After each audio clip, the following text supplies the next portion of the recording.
Hey YouTube, I know it's been a while since I last posted, so there's a lot of gaps of time that I gotta fill in for you guys. I kind of left everybody on a cliffhanger, but I think my last video was like a year and a half ago, and a lot's happened since then, so I am here to fill in the gaps and kind of just catch everybody up.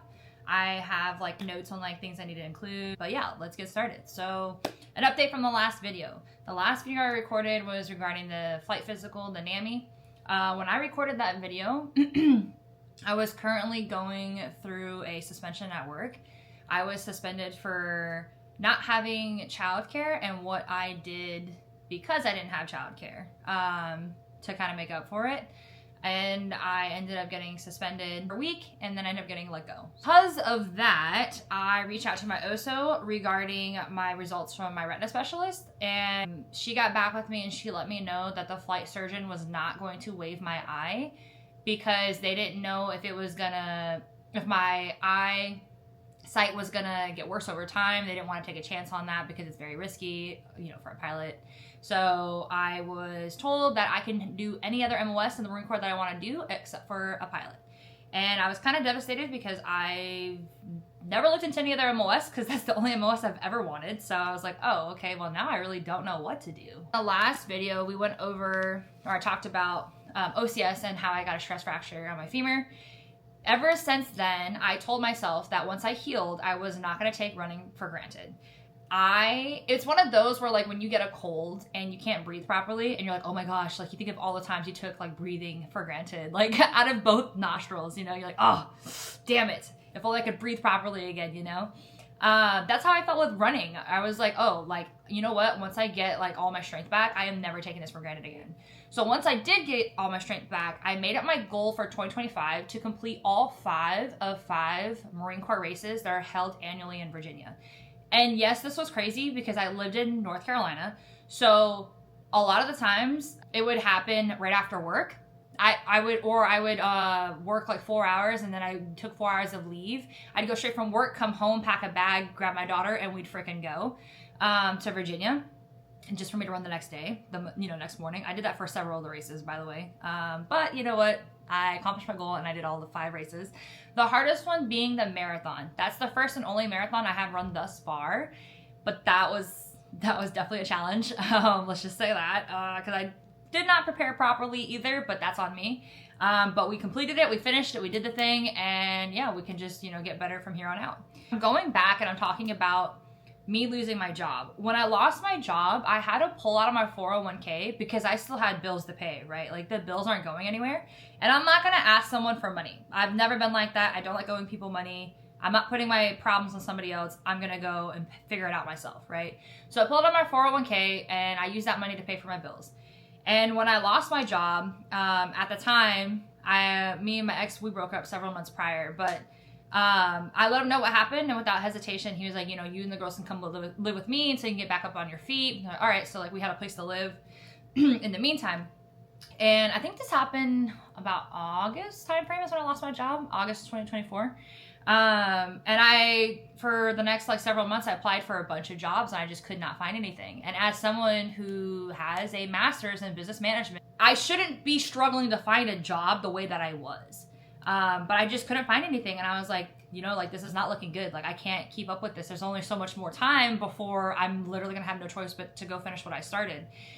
And I say that because at first my original plan wasn't to go back to OCS until about a year and a half. But I had to do it a lot earlier just because there's other things I wanted to accomplish first before I went back to OCS. But unfortunately life happens and things change and you're gonna have to adapt and overcome.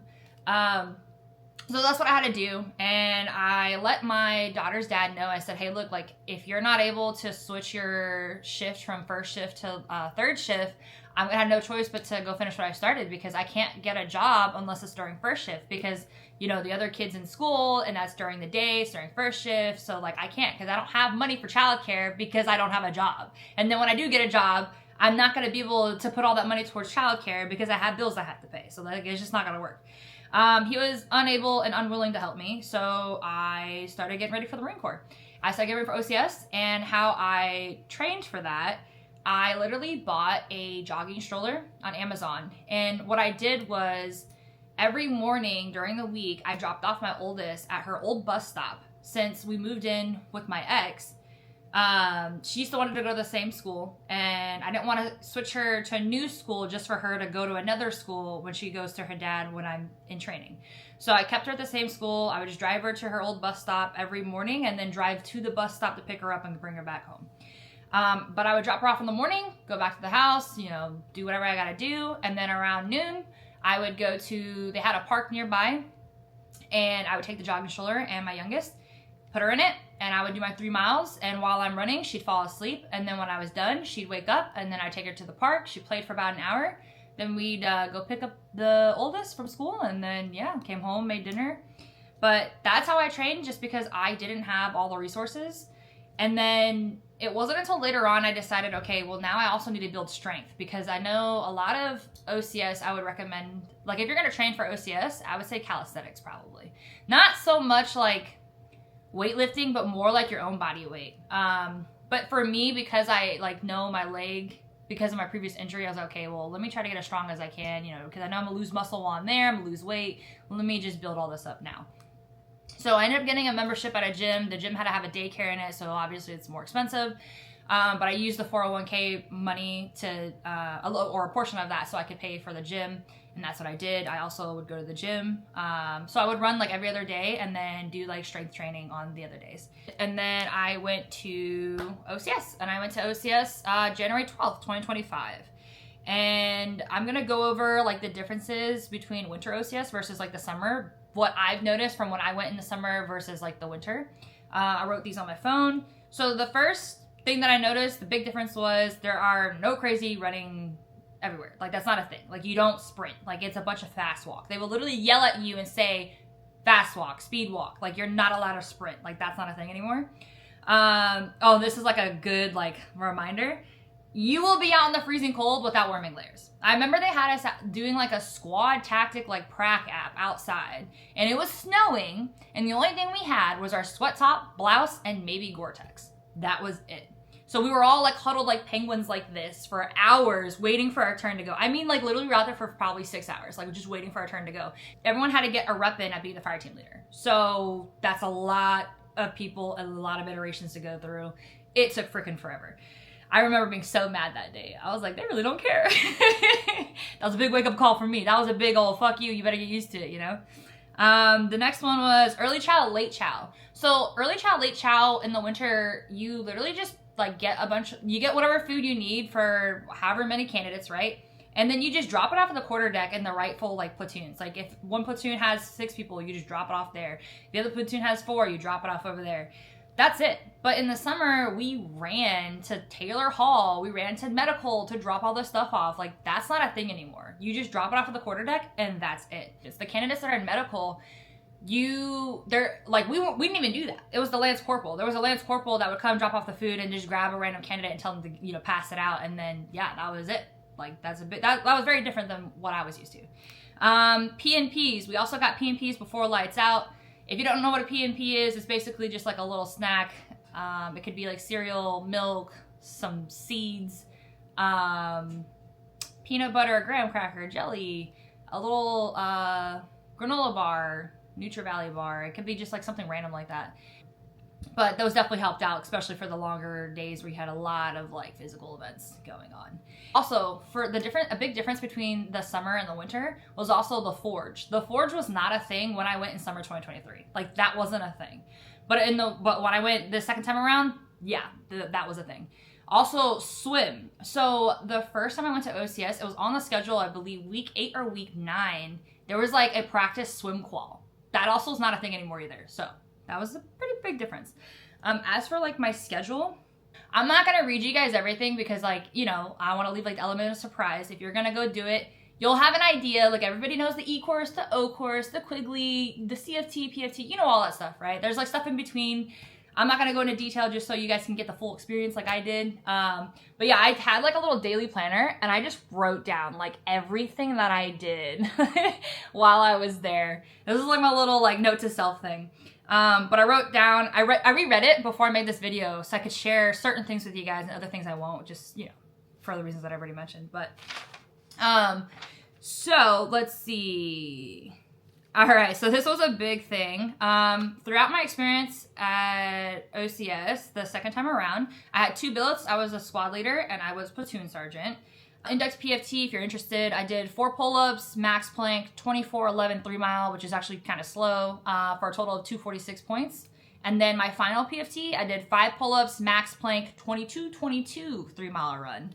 And that was a score of 262. So definitely improved throughout the time of being there, which is really, really good. Oh, and then like for females, like just so you know, like the periods, yeah, that thing's gonna be all out of whack. I got my period like a week after being there, and then it ended, and then I had it all over again. So I had 2 periods back to back, and then my period, after my period ends, it usually comes within 20 days. Well, the next 20 days came around, I got my period for 1 day, and that was it. Never saw it again until I went to TBS. So yeah, your period's gonna be all over, it's gonna be all out of whack. Just because a lot of the physical activity, and then I felt like I wasn't eating enough like I should have with the amount of physical activity we were doing. I missed the first 2 church sessions due to being SIQ. My second time around, I was scared I was gonna get dropped. Not for medical this time. Oh, actually, yeah, for medical, but not for an injury. I ended up getting pneumonia, and it was pretty bad. So I checked in January 12th, and then that Sunday, January 19th, I was in SIQ because I had a fever.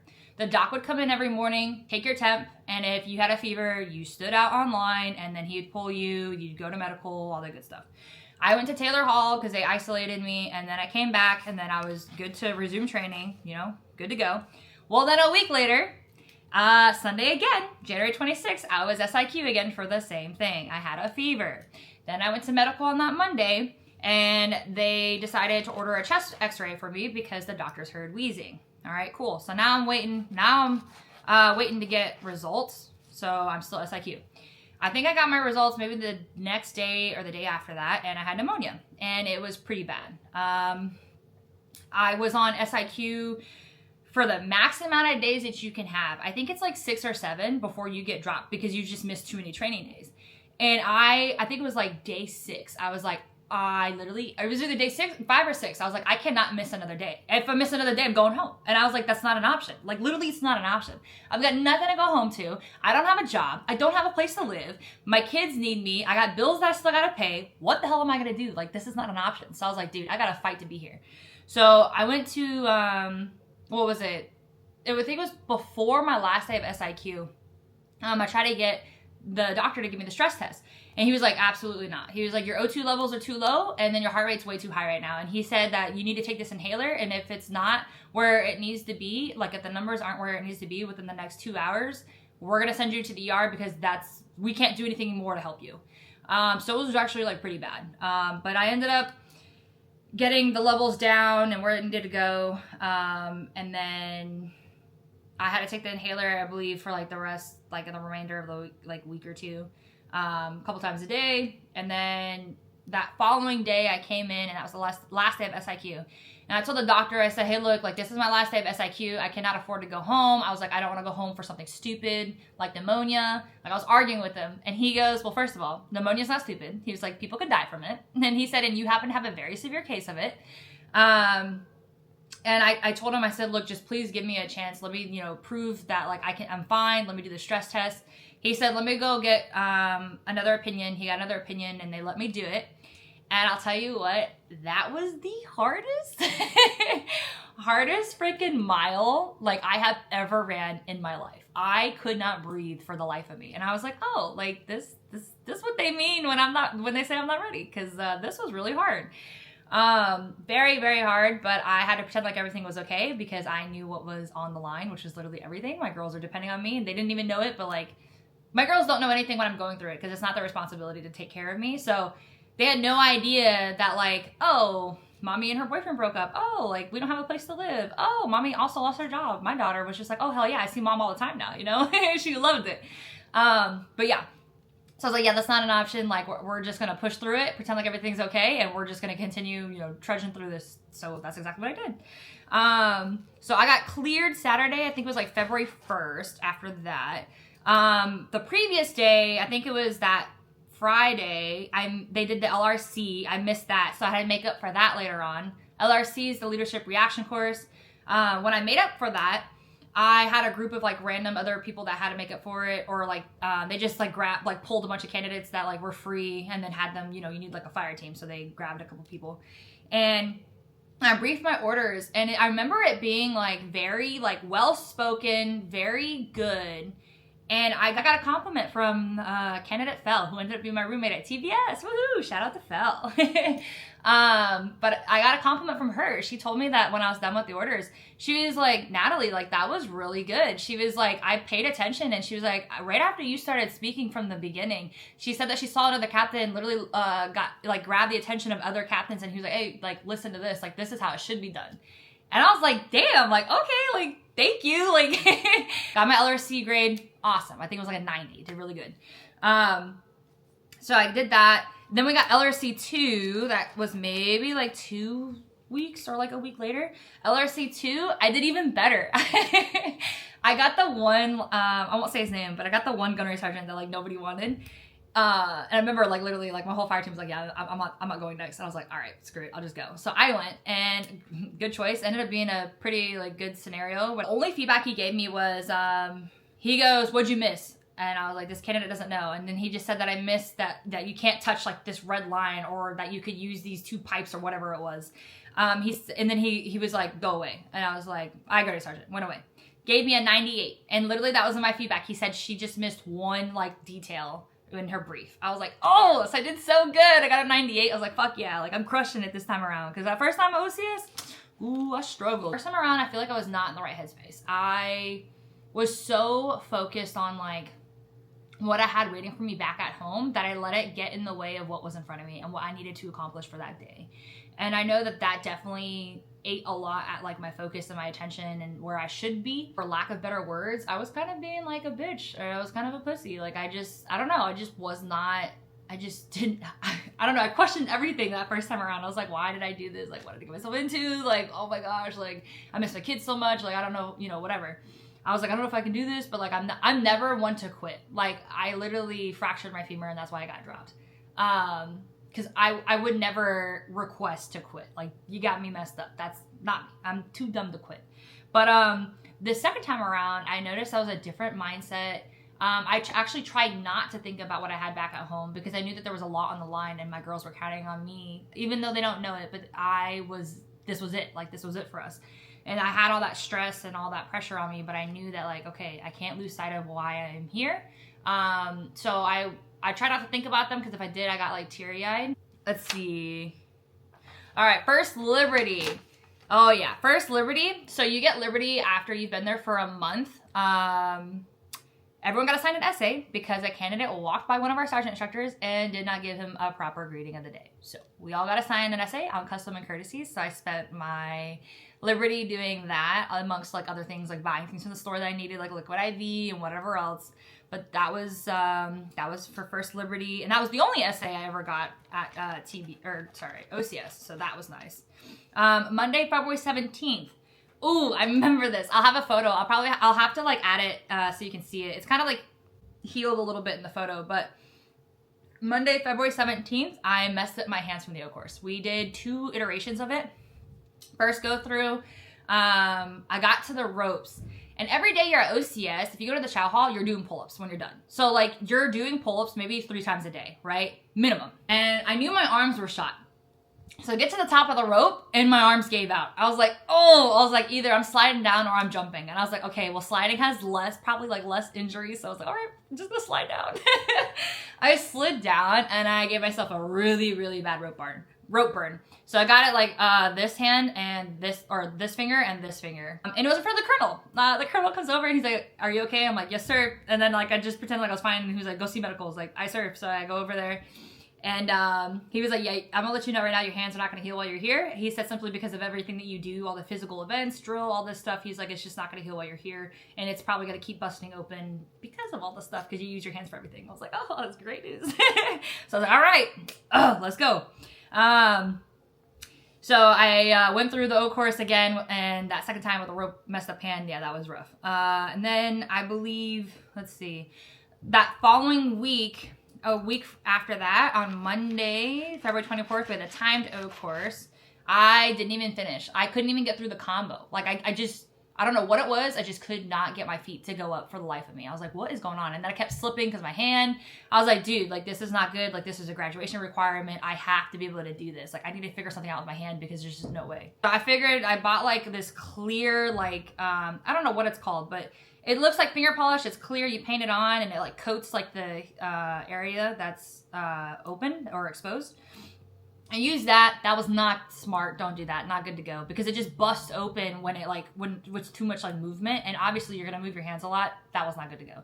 My hand was like, it literally bust open during the e-course. And then it was all just blood. So don't do that. March 1st, we had our graded O-course. And that went so well. I did so good. You know, when you get to the top, you have to say your time. So I set my time. I think it was literally like, I don't even remember. It was probably like 2 minutes and like 11 seconds or something. I don't remember. But I get to the top and I'm like 211, 211, 211. And then as I'm going down the rope, I literally said, woo! And then one of the sergeant instructors goes, did she just say woo? And they left me alone because like, I was on like cloud 9. It's just one of those where you're like so excited that you can't like contain it. Yeah. Suli 1 or Suli 2. I don't remember which one it was. It might have been Suli 2.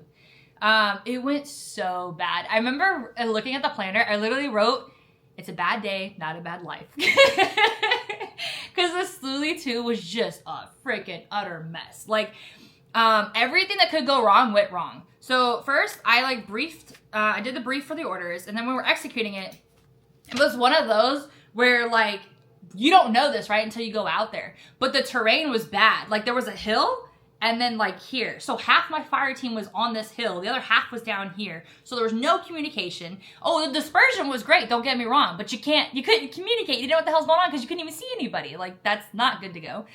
So that was a shit show. And then when when it got to the dead check part, conducting a dead check, I literally was about to tell this candidate, like, hey, like, go conduct a dead check. She looks at me and she goes, oh, like, did you want me to go conduct a dead check? I'm like, yes, I was just going to say that, go conduct a dead check. And then she was like, and then, you know, do this and this and this next. I'm like, I'm confused. Like, am I the fire team leader or are you? Like, you're literally doing my job. So like, two things really, like, irritated me because you had that. The team, like, being on 2 different levels, right? So that's like really bad. And then you have someone trying to tell me how to do my own job. I was like, oh my gosh, like my grade is going to be horrible. Like this is not good. For the debriefing, the gunnery sergeant pulled that candidate over in front of all of us, the fire team. And he goes, don't you ever do that again. He was like, you make it look like she's incompetent and doesn't know what the hell she's talking about. You need to shut up and let her do her job because she's the one being evaluated, not you. And then he goes, I haven't decided yet whether I'm going to hold this against her or not. But you just fucked over your teammate. Don't fucking do that again. And I was actually like really glad that he did that. She apologized later on. But still like, you know, like, I don't know, common sense, bro. Like, don't do that. Like, you're not the one being evaluated, so don't fuck over somebody else. Don't be a buddy fucker. They say that all the time. Like, just don't do that. Luckily, he gave me grace and he did not count that against me. So I got a really good score. I got a 90 on that. So, whoo, good to go. Let's see. Oh, March 7th was the first time we sang the Marine Corps hymn. I will never forget that. It was right before lights out. We all have our little candidate, little knowledge, and we're holding it and we're reading the Marine Corps hymn and we're singing it. And I'm getting teary-eyed because it means so much to me that like, you know, this is what I am going to be a part of now. Like it means so much to me. And I'm getting teary. My eyes are getting teary. It's getting hard to see. I look up, and the candidate right across me, like we both had the same look on our faces, and we both tears just started coming out. I was like, oh, like we just felt like the same type of emotion. It was just, I don't know, it just meant so much, you know. So that was very sentimental for the both of us. We lost the COD close order drill. We lost by 0.7 points. 0.7. I think there hasn't been a female that has won thus far, or like in the past like X amount of years. Like it's been like a very long time, and we were so close. Our sergeant instructors also let us like do something to help like prep us and get us like in the mood. Prior to that, they gave us a shot of an energy drink. So we poured. It was the blue energy drink. They asked us. They just said blue or red, and we said blue. So we got the blue Juneberry Red Bull. And we just poured it in like little shot cups and we all got a shot of it. That was like the boost morale, you know, right before we did the competition so we get our head in the game.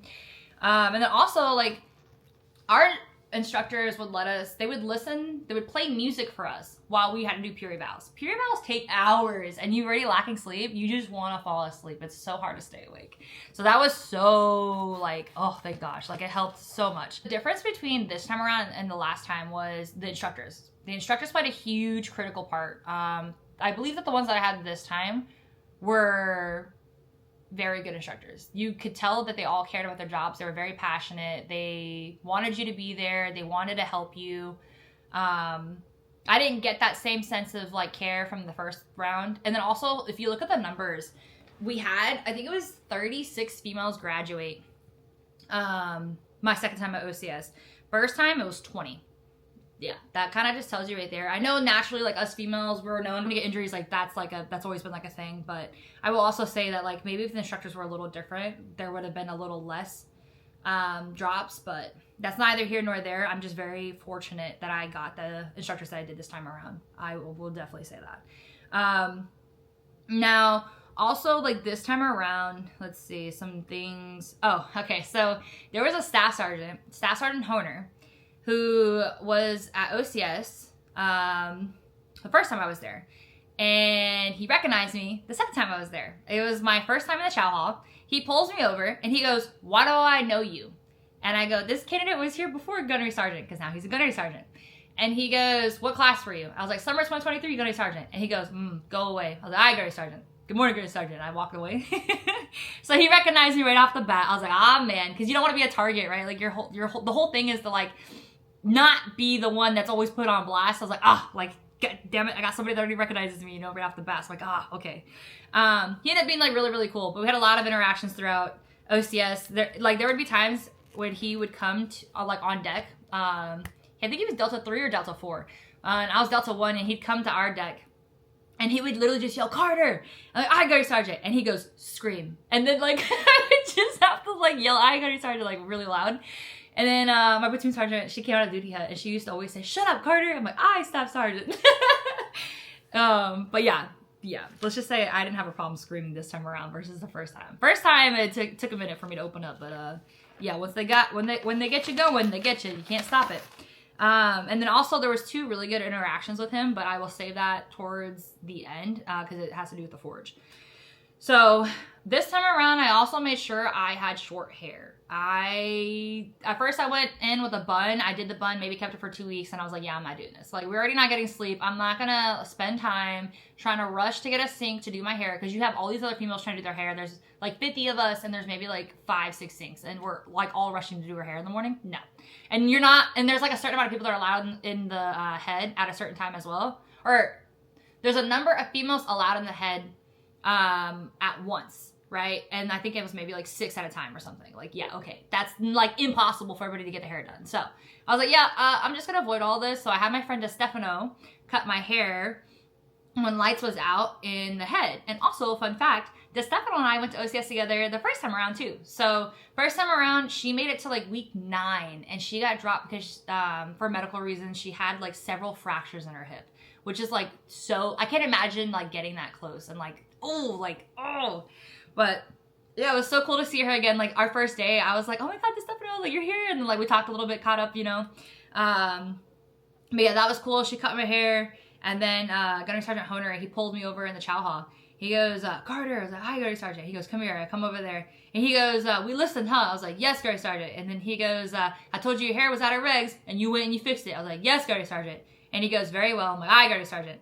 And then I'm like, "Good morning, man. Good morning, Gunnery Sergeant," because I had my platoon commander there. So I think he did that to show, like, hey, look, like I told her something and she did it, you know? Like I enjoyed having him around. So that was like another really good interaction with him. During the forge, the first day, he was like, "Carter," he was like, "Have we been a squad leader yet?" I'm like, "Yes, Gunnery Sergeant." Second day, somebody else was also squad leader. And then he goes, "Carter, come here." I was like, "Aye, Gunnery Sergeant." And he breaks character and he goes, "If you don't mind me asking, why did it take you so long to come back?" And I said, "Do you want the honest answer?" He goes, "Yeah." He's like, "If you don't mind." And I go, and I literally just, I don't know why, but I felt like very like open at that moment. And I was like, "Oh, well, I lost my job. My ex and I broke up." And then like, as I was listing stuff, he goes, whoa, hold up. He's like, "Stop it right there." He goes, "I don't need to hear your whole life story." I'm like, "I got it, Sergeant." And then, and then, you know, he told me to go away. I went away. We conducted the squad prac app that we did. It took like an hour. And then at the very end, he said some very encouraging words. He said that he has a daughter, and he said that he'll be damned if he lets anybody tell her that she can't do something just because she's a female. And he said that in the Marine Corps, we're going to experience that from time to time simply because we're in a male-dominated field. There's going to be men that don't think we belong here, and it's up to us to prove, ignore that and to continue to do what we want to do. Like, don't let somebody else get in the way of what you want to do with your life. And then he brought me up. He said, you know, look at Carter here. He was like, Carter was here my first time at OCS.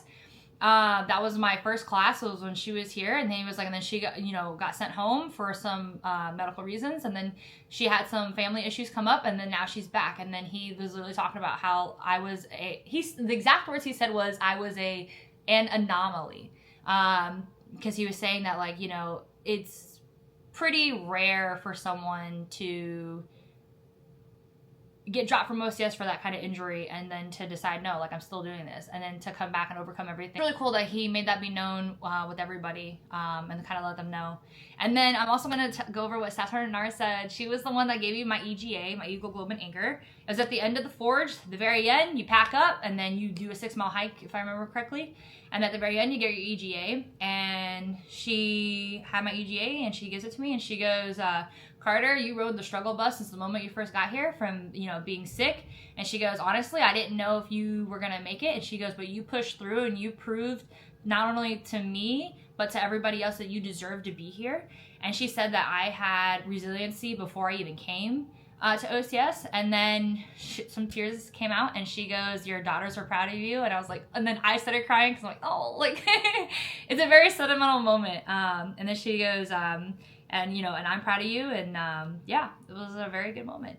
So I commissioned March 22nd of 2025. And right after commissioning, I drove right over to TBS and I had to check in, get my room, speak to my SBC for like a one-on-one counseling.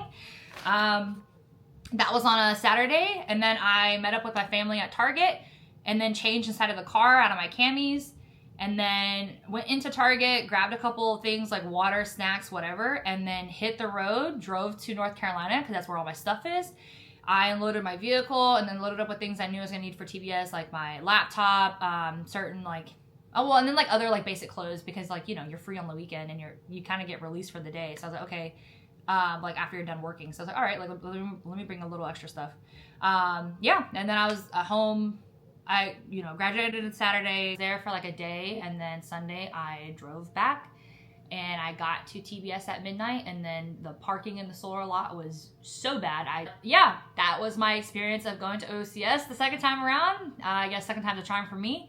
I'm glad it all worked out, and there's definitely like more to update you with, like, you know, TBS, and then like going into like my MOS, what I got as my MOS, and then I'm currently at my MOS school and then my duty station. Let's just say 2025 was a really great year. I not only got the job that I wanted, right? Like, you know, being a Marine. I earned the title of Marine. I got the MOS, one of my top MOS choices. And then I also got the duty station I wanted all the way down to the city. Like, that's insane when I tell you later on what it was. But stay tuned. Thank you for watching. And if you have any questions, of course, comment and let me know, and I will try to respond as fast as I can. Bye.